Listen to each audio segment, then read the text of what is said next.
Hello friends. நான் ராஜேஷ். இது நம்மளோட ராஜேஷ் மேப்லஸ்டோன் சேனல். இமல ட்ரிப்ல இன்னைக்கு 3வது நாள்.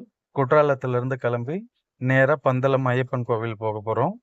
செங்கோட்டை தாண்டி கேரளா ஸ்டார்ட் பண்ணும்போது பார்க்கறதுக்கு ரொம்ப அழகான மலைகள், காடுகள்னு சூப்பரா இருக்கும்.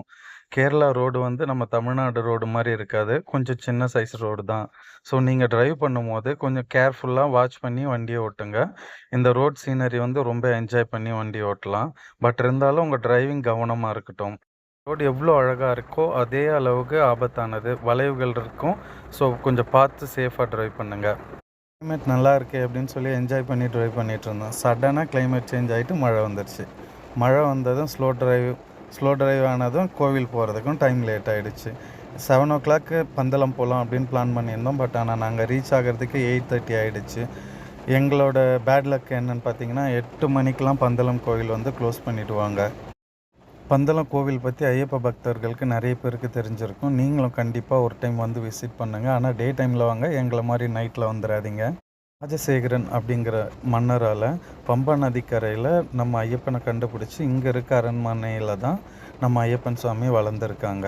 அவங்க பயன்படுத்திய அந்த ஓலைச்சுவடி, அவங்க குளித்து நீராடின அந்த குளம் இன்னும் அந்த ராஜ பரம்பரையால் பாதுகாக்கப்பட்டுக்கிட்டு தான் இருக்குது. அது மட்டும் இல்லை, மகரஜோதி அப்போ ஐயனுக்கு அணிவிக்கிற அந்த திரு ஆபரண பெட்டி இங்கே தான் பாதுகாக்கப்படுது. இங்கேருந்து தான் கால்நடையாக சபரிமலைக்கும் கொண்டு வரப்படுது.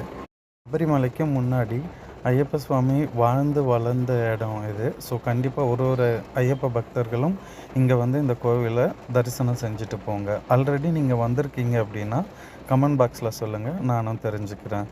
அடுத்தது பந்தளத்துலேருந்து நேராக எரிமேலி போயாச்சு. எரிமேலி போயிட்டு அங்கே சாமியை தரிசனம் பண்ணிவிட்டு அங்கேருந்து பம்பாக்கு கிளம்ப ஆரம்பிச்சிட்டோம்.